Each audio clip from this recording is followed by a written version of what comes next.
국회 상황 이번에는 취재 기자 연결해서 바로 들어보도록 하겠습니다. 윤솔 기자 나와주시죠.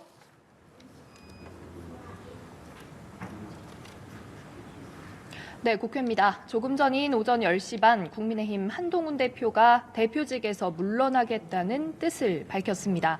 한 대표는 최고위원들의 사퇴로 최고위원회가 붕괴돼 더 이상 당 대표로서 정상적 임무 수행이 불가능해졌다며 당대표직을 내려놓는다고 말했습니다. 한 대표는 비상계엄 사태로 고통받은 모든 국민께 죄송하다며 허리 숙여 사죄했고 또 탄핵안에 찬성한 걸 여전히 후회하지 않는다고 강조했습니다. 한 대표의 사퇴는 지난 7월 있었던 전당대회에서 한 대표가 대표로 선출된 이후 146일 만입니다. 앞서 한 대표는 윤석열 대통령의 탄핵 소추안이 통과된 뒤 선출직 최고위원들이 모두 물러나면서 이 당내에서 사퇴 압박을 받아왔습니다.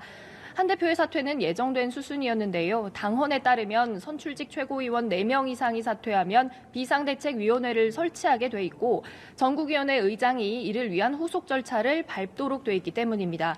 결국 한 대표가 조금 전 사퇴를 발표해 지도부가 모두 공석이 됐고요. 권성동 원내대표가 당대표 권한대행을 맡아 당분간 당을 이끌게 됐습니다. 당이 비대위 체제 전환 수순으로 가면서 이 혼란한 상황은 더욱 극에 달하는 모양새인데요. 국민의힘은 오후 3시 의원총회를 열어 비대위 구성 문제 등 향후 방향성에 대한 논의를 할 예정입니다. 네, 더불어민주당 상황도 함께 짚어보겠습니다. 이재명 대표 국정안정협의체를 다시 한번 제안했죠.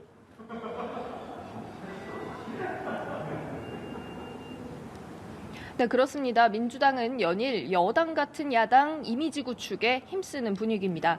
이재명 대표는 국정 운영에 역할을 하겠다는 의지를 연일 드러내고 있는데요. 오늘 최고위원회에서는 초당적으로 협력하는 국정안정협의체를 재차 강조했습니다. 이 대표는 정치적 불안 요소가 경제에 심각한 타격을 주고 민생이 매우 어려워졌다면서 국정을 안정하고 민생을 회복하는 데에 내 편이 없다고 말했습니다.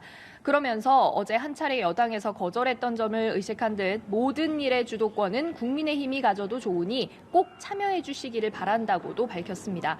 이 같은 행보는 조기 대선을 겨냥해 이 대표 개인의 무게감을 높이는 동시에 당 역시 국정에 적극 협력하는 모습을 보여 국정 책임자로서의 역할이 가능하다는 걸 강조하는 걸로도 풀이가 되는데요. 오후에는 의원총회를 통해 상임위별 국정 안정을 위한 방향을 수렴하고 민생 법안 등을 함께 논의할 예정입니다. 민주당은 동시에 내란죄 규명을 위한 특검 수용 등 압박 메시지도 내놓고 있습니다. 지금까지 국회에서 연합뉴스TV 윤솔입니다.